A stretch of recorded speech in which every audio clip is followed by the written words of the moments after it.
कलीसिया जो है वो प्रभु यीशु मसीह का शरीर है, और यदि हम कलीसिया से प्यार ना करें तो फिर हम उसके अंग ही नहीं हैं।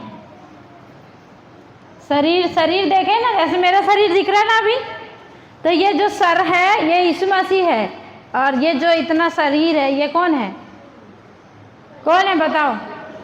कलीसिया। ये कलीसिया है। कलीसिया मतलब जिन्होंने यीशु मसीह को अपना उद्धारकर्ता ग्रहण किया, जिन्होंने पिता पुत्र पवित्र आत्मा के नाम से बपतिस्मा लिया और पवित्र आत्मा के भूखे प्यासे होकर पवित्र आत्मा पाया, या तो पवित्र आत्मा की पाने की बाट जोहते हैं, और उसी मार्ग में स्थिर होकर उस आने वाले की बाट जोहते हैं। हालेलुया। कितनी बात बताई मैंने? जिन्होंने यीशु मसीह को अपना उद्धारकर्ता ग्रहण किया है, ग्रहण करने के बाद पिता पुत्र पवित्र आत्मा के नाम से पानी में बपतिस्मा लिया। बपतिस्मा लेने के बाद पवित्र आत्मा के लिए भूखे प्यासे होकर पवित्र आत्मा पाया या पाने की चाहत में बैठे हैं, प्रार्थना कर रहे हैं, और उसी मार्ग में स्थिर रह करके उस आने वाले मसीह की बाट जो रहे हैं। समझ में आया? वो है कलीसिया। वो कौन है?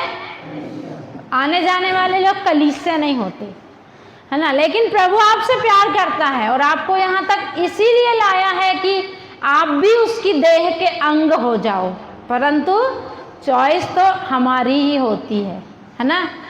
मर्जी तो जैसे बच्चे दिया ना परमेश्वर ने, तो एक समय तक हम उनको सिखाएंगे, लेकिन उसके बाद में वो हमारी प्रॉपर्टी तो नहीं है, हमारे खरीदे तो नहीं है, हमने उनको बनाया तो नहीं है कि हम उन पर कुछ थोप सकेंगे। एक समय के बाद वे अपना निर्णय खुद ले लेंगे, है ना। ऐसे ही परमेश्वर ने हमको बुलाया है, हमारे लिए अद्भुत काम भी करके दिखाया है। अब बहुत लोगों के पास में ये चॉइस होती है कि हम परमेश्वर प्रभु यीशु मसीह को अपना प्रभु ग्रहण करें या ना करें, है ना। चॉइस है वो आपके ऊपर डिपेंड करता है। आप निर्णय ले सकते हैं। परमेश्वर किसी के साथ भी ज़बरदस्ती नहीं करता है। तो कलीसिया प्रभु यीशु मसीह की देह है, और उसको देखकर उससे मिलकर भी हमें खुशी होना चाहिए, है ना। और मुझे बहुत खुशी है आपका एक एक का चेहरा आज फिर से प्रभु ने देखने के लिए मदद किया है। परमेश्वर के पास हमारा अल्टरनेट है।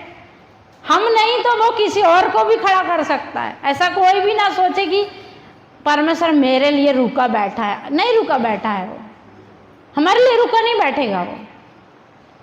हाँ? परमेश्वर के यहाँ पर देखो, परमेश्वर ने साउल को हटाया। पहले से कौन था उसके पास में? था कि नहीं था? था कि नहीं था? हाँ? आप वचन पढ़ो, वो कहता है मेरे मन का हिसाब का व्यक्ति मुझे मिल गया। चला, तू मेरे मन से नहीं चला ना, तो फिर तू मेरे किस काम का है? मैं परमेश्वर हूँ, तू थोड़ी परमेश्वर है। मैं तेरे हिसाब से थोड़ी चलूंगा, तू मेरे हिसाब से चल। समझ रहे हैं ना बात को? परमेश्वर के पास में ऑप्शन है। आप नहीं है परमेश्वर के योग्य, तो हटाकर आपकी जगह दूसरे को खड़ा कर सकता है। परमेश्वर कहता है उसने तुझे राजा होने के लिए अयोग्य जाना। ऐसे बहुत से लोग हैं परमेश्वर के पास जिनको परमेश्वर ने चेंज कर दिया। परमेश्वर हमें चेंज कर सकता है यदि हम उसे मन के हिसाब से ना चले तो पूरी होल बाइबल है ना ये, इसका मुख्य उद्देश्य क्या है बताओ? कितने लोगों के पास बाइबल है? दिखाओ तो जरा अपनी बाइबल। ये पूरी होल बाइबल का उद्देश्य क्या है बताओ?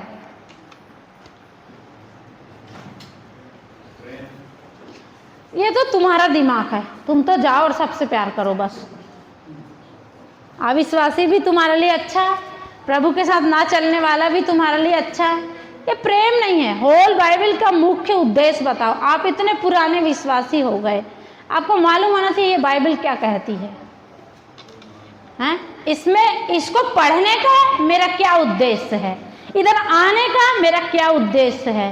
संसार को छोड़कर, अपने प्रियजनों को त्याग कर, अपना जीवन, पुराना जीवन, सुख विलास का जीवन छोड़कर इस यीशु मसीह के साथ में, इस क्रूस पर चढ़ाए हुए यीशु के साथ में मैंने रिश्ता बनाकर चल रहा हूं, क्या उद्देश्य है?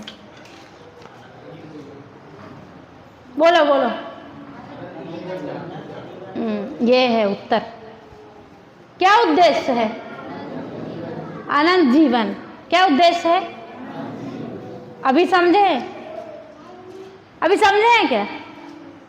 ये अनंत जीवन के मार्ग में चलाने के लिए परमेश्वर ने हमको अगुवा ठहराया। क्या ठहराया?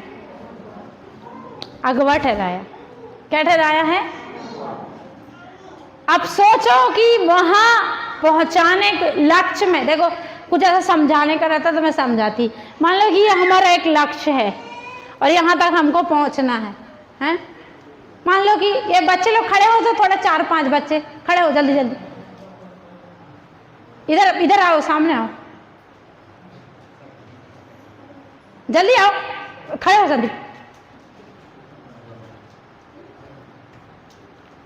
ये सारे बच्चे मान लो तुम्हारी भेड़ है। क्या है ये? सामने खड़े हो बच्चे लोग, थोड़े भेड़ बन के बताओ। पूरी कलीसिया को दिखना चाहिए तुम भेड़ बने हो। भेड़ बनो। भेड़ कैसे बनते हैं? ये चरवाहा है। ये संदीप मामा कौन है? ये लकड़ी है। चरवाहे के हाथ में लकड़ी भी होना चाहिए, बिना लकड़ी का नहीं है चरवाहा। ये भी देखना है, ठीक है? चरवाहे के हाथ में क्या है? ये भेड़ों को लेकर चलने के लिए, मान लो कि वो सेजल तक लक्ष्य है।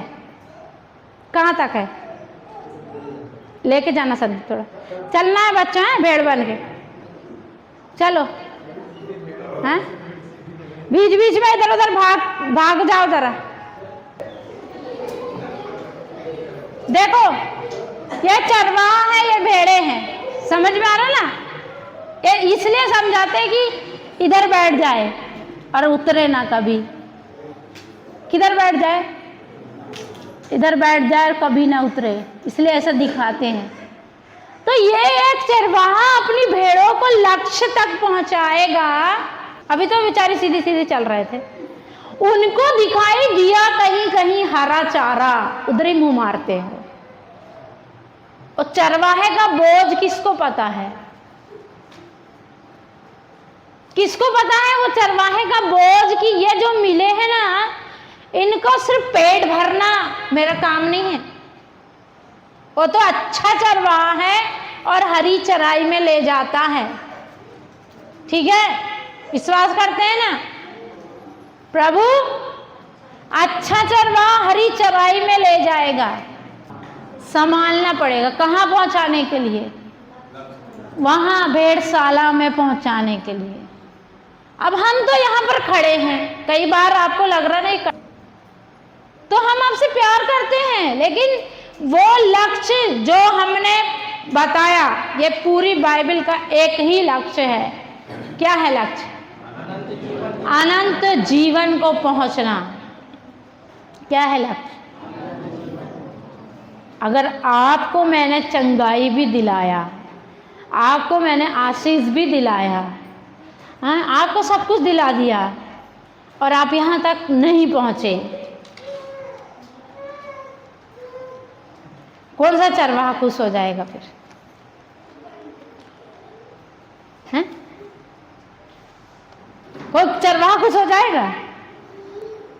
खोई हुई जो चली गई किसको याद नहीं होगी? मेरे को एक एक याद है।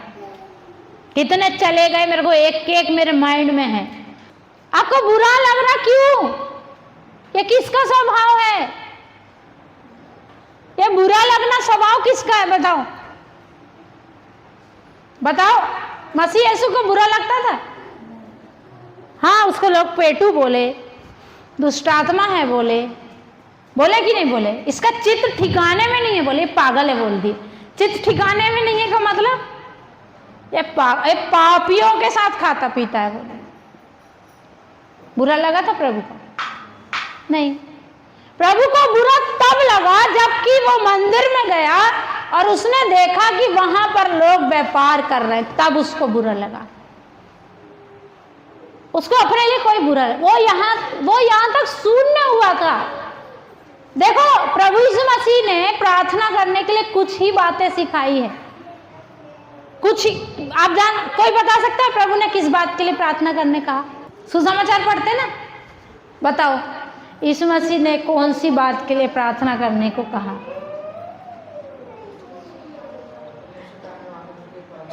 हाँ, और बताओ।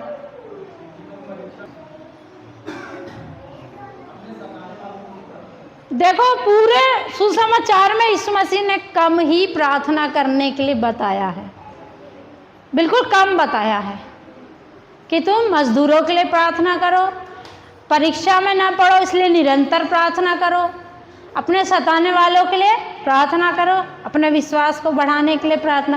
कुछ थोड़ी बातें प्रभु ने प्रार्थना के विषय में सिखाया, पर आपको पता, खुद प्रभु यीशु मसीह पूरी रात भर प्रार्थना करता था। क्यों प्रार्थना करता था? बताओ, क्या प्रार्थना करता होगा प्रभु रात भर?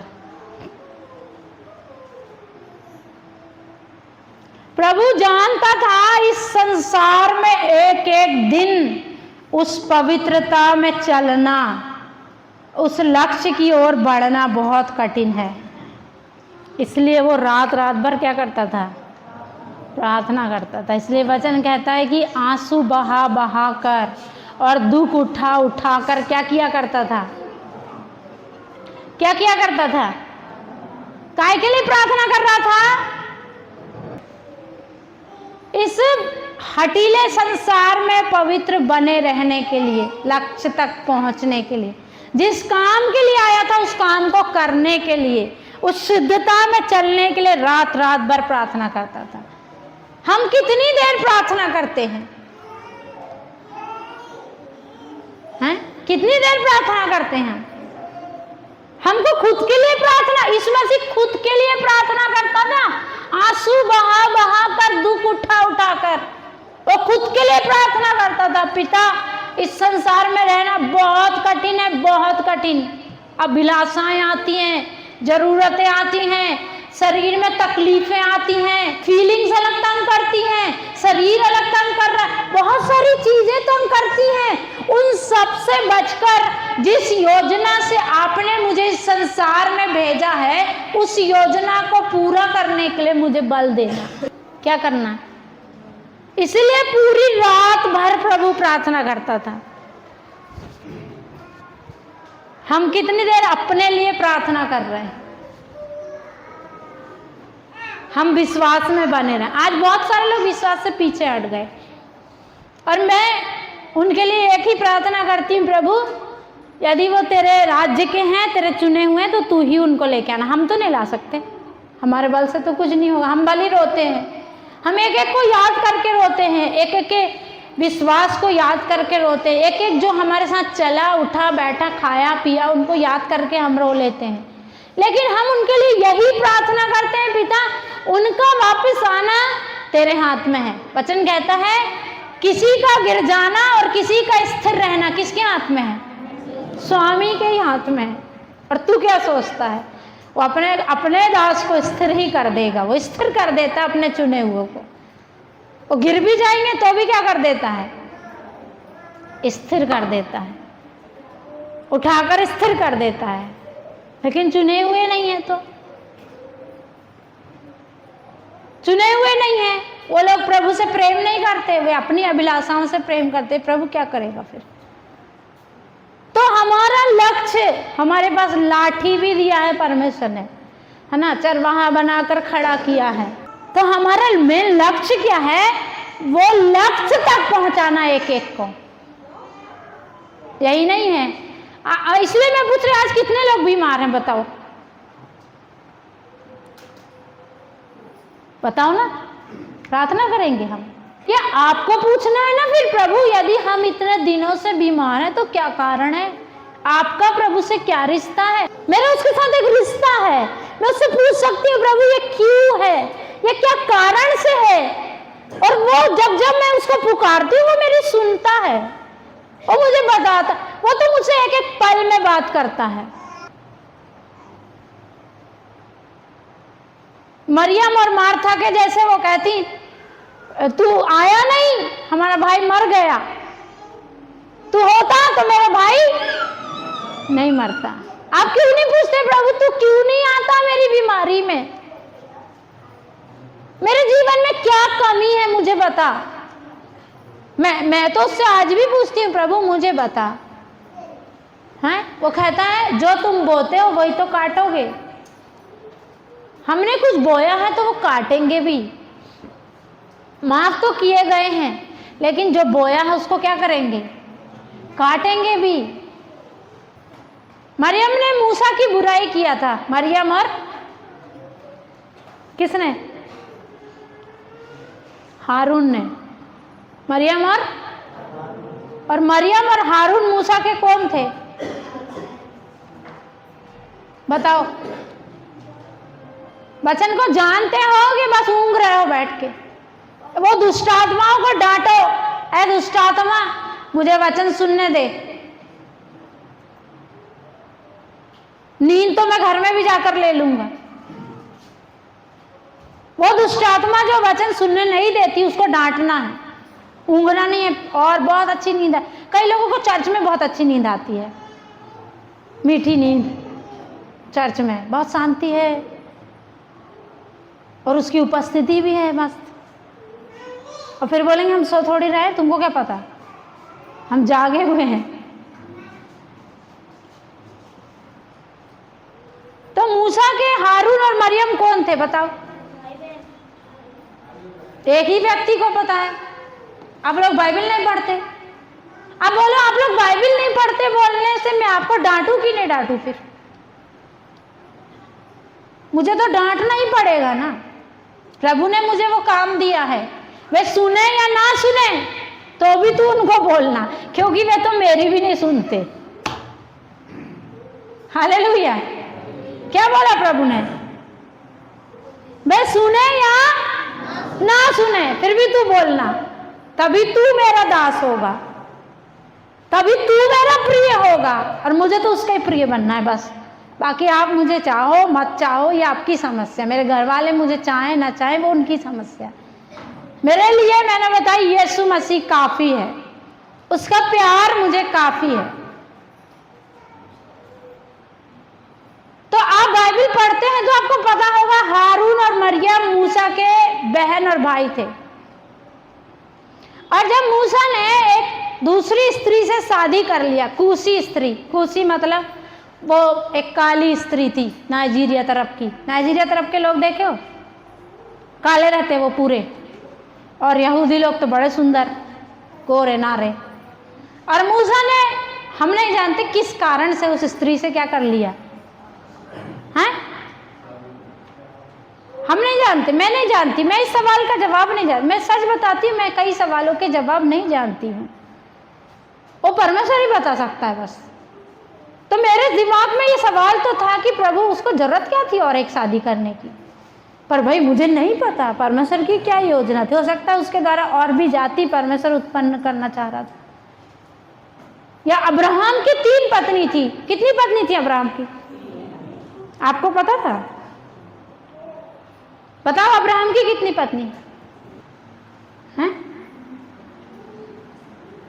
उसकी तीसरी पत्नी का नाम कतूरा था। क्या नाम था? तो उसकी तीसरी पत्नी थी, ये वचन में लिखा है। अब उनके द्वारा भी परमेश्वर ने उसको संतान दिया था और आशीष भी दिया था, क्योंकि आशीष किसको दिया था? अब्राहम को दिया था। अब उसमें से जो उत्पन्न होगा वो आशीषित था। वो उस सिचुएशन को हम नहीं जानते। हम जब जाएंगे स्वर्ग में तो प्रभु हमको बताएगा, हमको मालूम चलेगा क्यों अब्राहम ने 3 शादियां की, क्यों मूसा ने और शादी किया।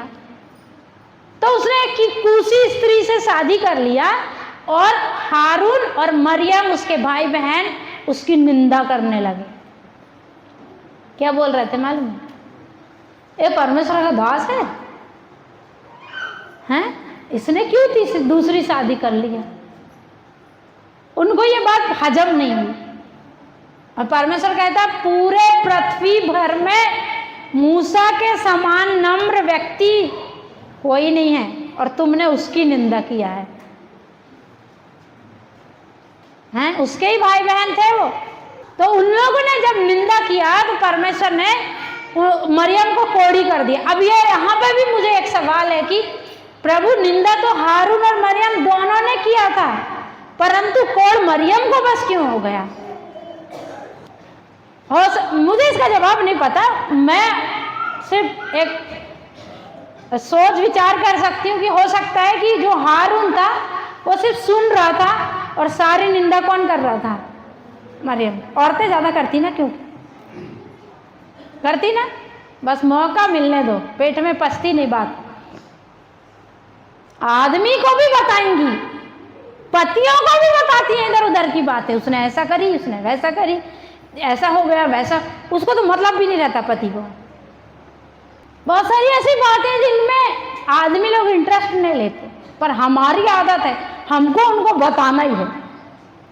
ऐसे ही मैं ऐसा सोच रही थी कि मरियम ने ज़्यादा कुछ बोला होगा, इसलिए प्रभु कहता है तू कोड़ी हो गई। अभी मूसा उनके लिए जाकर रो रहा है, प्रभु इनको क्षमा कर दे। क्या कर दे? क्षमा कर दे इनको, हैं? उनके लिए जाकर रो रहा। परमेश्वर ने क्या बोला जानते हैं आप? जानते हैं आप? कितने लोग बाइबल पढ़ रहे हैं बताओ? कितने लोग डेली बाइबल पढ़ते हैं? और कितने कम लोगों ने हाथ उठाए कि हम बाइबल पढ़ते? कितने लोग पढ़े लिखे हैं बताओ?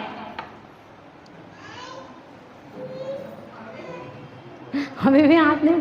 पढ़े लिखे कहने का कितने लोगों को हिंदी पढ़ते आता है? मोस्टली आता है, कोई कोई जिनको नहीं आता पढ़ते। तो आप क्यों बाइबल नहीं पढ़ रहे हो बाबा? फिर आपका इधर आकर बैठना क्या कारण है? क्या चाहिए आपको? गाड़ी, बंगला, पैसा, वो सब भी प्रभु देता है। मैं नहीं बोलती नहीं देता, ये भी मत गलत फहमी में रहना। ये बोलते हैं प्रभु कुछ नहीं, अरे सब कुछ देता, बहुतायत से देता, इतना देता है कि हम संभाल नहीं पाएंगे। पर हमारा मन कहाँ है? आप किस खुशी में बाइबल नहीं पढ़ रहे? फिर आप बाइबल नहीं पढ़ रहे तो आप प्रभु के बच्चे नहीं हो। आप उसका कलाम नहीं पढ़ रहे हो, आप उसके दिल की बात नहीं पढ़ रहे। बाइबल पढ़ना मतलब उसके दिल को जानना कि पिता के दिल के अंदर क्या है। और हमको जानना ही नहीं तेरे दिल के अंदर क्या है। मुझे तो जानना है, डेली जानना है कि आपके दिल के अंदर चल क्या रहा है प्रभु। और यही बाइबल हमको बता सकती है कि उसके अंदर क्या चल रहा है। तो आप बाइबल नहीं पढ़ेंगे तो आप फिर मसीह तो हैं ही नहीं आप। हाँ, आप अपने संकट में बाइबल पढ़ते। फिर वो कुछ नए लोग होते ना। पिछले दिनों में एक बहन कहती है मुझे, दीदी थोड़ा पानी पढ़ के दे दो, मेरा पति बीमार है। मैंने बोली पानी पढ़ के नहीं दूंगी, बाइबल दी थी ना, उसको पढ़ बैठ के पति के पास, पति अच्छा हो जाएगा। 2 दिन बाद कहती बहुत अच्छा हो गया और ड्यूटी जाने लगा। ड्यूटी नहीं जा रहा था 1 महीने से। हैं? 1 महीने से घर में ही बैठा था वो। मैंने उसको बोली मैं पानी वानी नहीं पढ़ के देती हूँ, मैंने तुझे बाइबल दी थी, उसको पढ़ बैठ के। अब उसने कहीं से भी पढ़ी होगी, पिता ने उस पर दया कर दिया। पर आप ऐसा क्यों कर रहे हो? आप तो प्रभु का वचन रोज पढ़ो, डेली पढ़ो। आप थक जाते हो, उससे पहले परमेश्वर का वचन पढ़ो। आप क्यों बाइबल नहीं पढ़ पा रहे? क्योंकि आपने इसको सेकेंडरी रखा है, फर्स्ट में नहीं रखा है। आपकी दुनिया के सारे काम फर्स्ट में है। बाइबल पढ़ना, प्रार्थना करना आपका सेकेंडरी काम है। बच गया टाइम तो करेंगे, फिर नींद आएगी। फिर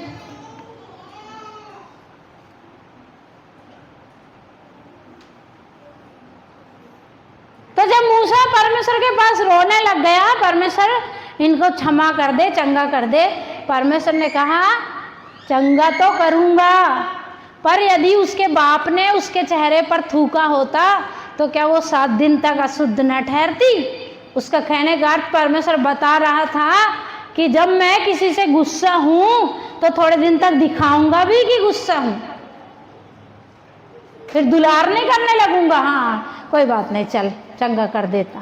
वो 7 दिन तक कोढ़ की दशा में ही रही थी, उसके बाद परमेश्वर ने चंगा किया था। यदि किसी से गुस्सा है तो उसको बताना भी पड़ेगा, हम तुझसे गुस्सा है किसी बात से, और तू बदलेगा, तू सुधरेगा तो ठीक है, और नहीं सुधरा तो फिर उसको एहसास तो होना चाहिए ना कि हम उससे गुस्सा है करके, हैं? तो इसीलिए कभी कभी कठोर होते हैं। हमको कोई प्रभु के उपस्थिति का कोई आदर है, कोई भय है हमको कोई भय नहीं कि यहाँ पर प्रभु की उपस्थिति, हमको कैसे बैठना है, हमको बच्चों को कैसे बिठालना है, हैं? या हमको कैसे आना, कैसे आदर से आना, कैसे अच्छा एक कपड़ा पहनकर आना है, कैसे प्रभु के पास जाना है पूरे आदर के साथ, ये बताते हुए कि हमारे जीवन में सर्वप्रथम केवल और केवल आप ही है प्रभु। बस आपको छोड़ करके ना तो कोई पति है, ना तो कोई बच्चे हैं, ना तो कोई रिश्तेदार है, ना तो कोई माँ है, ना तो कोई बाप है, ना तो कोई पत्नी है। सर्वप्रथम केवल और केवल तू ही है। हमारे हाथ में है कि हम उसको कितना आदर देते हैं, हमारे हाथ में है कि हम उसको कितना आदर देते हैं, आपके हाथ में है ये। ठीक है, अभी हम एक वचन पढ़ेंगे, मेरे साथ में निकालो, फिलिपियों की पत्री 3 अध्याय 17 से लेकर 20 तक पढ़ो। फिलिपियों की पत्री 3 अध्याय 17 से लेकर 20 तक। तुम सब मिलकर मेरी सी चाल चलो और उन्हें पहचान रखो जो इस रीति पर चलते हैं जिसका उदाहरण तुम हमें पाते हो, क्योंकि बहुत से ऐसे चाल चलते हैं जिनकी चर्चा मैंने तुमसे बार बार की है, और अब भी रो रो कर कहता हूँ कि वे अपनी चाल चलन से मसीह के क्रूस के बेरी हैं। उनका अंत विनाश है, उनका ईश्वर प्रेम है। वे अपनी लज्जा की बातों पर घमंड करते हैं और पृथ्वी की वस्तुओं पर मन लगाए रहते हैं, पर हमारा स्वदेश स्वर्ग पर है और हम एक उद्धारकर्ता प्रभु यीशु मसीह के वहां से आने की बाट जो रहे हैं। Praise Lord, hallelujah. यहाँ पर प्रेरित पौलुस फिलिपियों की कलीसिया को पत्र लिखते हैं, और जब फिलिपियों की कलीसिया को पत्र लिखा है तो याद रखना है कि जो व्यक्ति उनको पत्र लिख रहा है वो व्यक्ति जेल में बैठा हुआ है, और जेल में बैठकर वो पत्र लिख रहा है। वो बता रहा था और दूसरा एक व्यक्ति लिख रहा था। क्या कर रहा था वो जेल में बैठा है और जेल से वो पत्र लिख रहा है। लेकिन जो वचन हमने पढ़ा उसमें थोड़ी देर मनन करेंगे, हमारे पास 10 मिनट है। तो क्या कहते हैं, हे भाइयों तुम सब मिलकर मेरी सी चाल चलो और उन्हें पहचान रखो जो इस रीति पर चलते हैं। अब प्रेरित पौलुस ये बताना चाह रहे थे कि जैसा मैं चलता हूं वैसे और भी चलते हैं। ये बातें इस वचन में हमको 2 लोगों में मिली बस। यीशु मसीह ने कहा मेरी सी चाल चलो, और पौलुस कहता मेरी सी चाल चलो। लेकिन पौलुस यहाँ पर क्लियर कर रहे हैं और भी लोग हैं जो हमारी सी चाल चलते हैं, और तुम उनको क्या कर लिया करो, पहचान लिया करो। तुम क्या कर लिया करो, विश्वास में चलना कठिन है, ठीक है, पहचान लिया करो कि कौन विश्वासी है और कौन विश्वासी नहीं है। बोलेंगे हम यीशु मसीह पर विश्वास करते हैं, यीशु मसीह के नाम से आएंगे, लेकिन उनको पहचानना ये हमारी ड्यूटी है, हमारी रिस्पॉन्सिबिलिटी है कि हम एक सामने वाले व्यक्ति को पहचाने कि ये वास्तव में मसीह का जन है कि शैतान की ओर से आया है।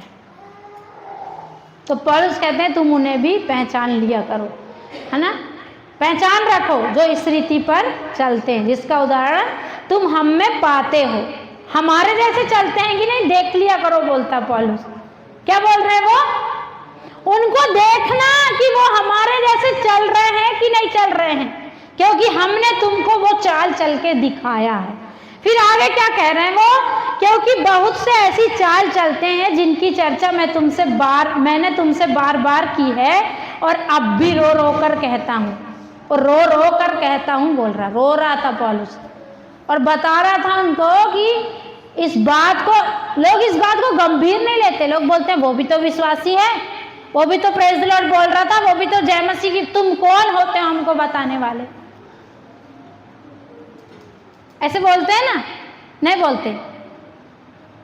हम आपको कुछ चीज मना कर रहे हैं तो आप मन के अंदर बोलेंगे ये दो व्यक्ति मिलकर, उनको क्या पता वो कौन होते हैं बताने वाले।